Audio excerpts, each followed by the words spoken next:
మీరు చేసే వంటలకి, మాట్లాడే మాటలకి అసలు సంబంధమే ఉండట్లేదు. మీరు చేసే వంట గురించి చెప్పొచ్చు కదా! వేరే ఏదేదో మాట్లాడుతున్నారే అని కొందరు అడుగుతున్నారు. నేను వేరే ఏదేదో మాట్లాడట్లేదు.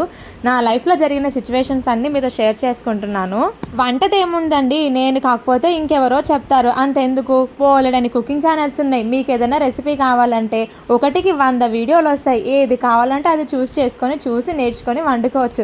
కానీ జీవితంలో జరిగిన విషయాలు, కొన్ని గుణపాఠాలు అందరూ చెప్తారా? చెప్పలేరు కదా. ఆ లైఫ్లో జరిగినవన్నీ మీతో ఎందుకు షేర్ చేసుకుంటున్నానో తెలుసా? మేము చేసిన తప్పులు, ఎస్పెషల్లీ మా జీవితాల్లో జరిగిన కొన్ని సన్నివేశాలు మీకు చెప్తే ఎవరైనా మేము తీసుకున్నటువంటి రాంగ్ స్టెప్స్ మీరు కనుక తీసుకొని ఉంటే వాటిని కరెక్ట్ చేసుకుంటారని, ఆ వీడియోస్ వల్ల కనీసం ఒక్కరైనా చేంజ్ అయ్యి వాళ్ళ లైఫ్లో కరెక్ట్ డెసిషన్ తీసుకుంటారని చిన్న హోప్ మాత్రమే.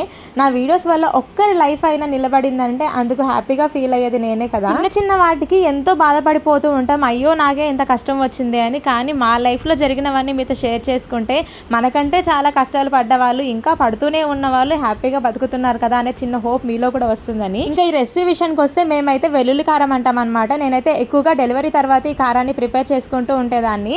మెయిన్గా పాలిచ్చే తల్లులకైతే చాలా బాగా హెల్ప్ అవుతుంది. మనకు ఒంట్లో బాగాలేనప్పుడు కూడా ఈ కారాన్ని ప్రిపేర్ చేసుకొని తింటే నోరు బాగా అవుతుంది. ఒకసారి ట్రై చేయండి.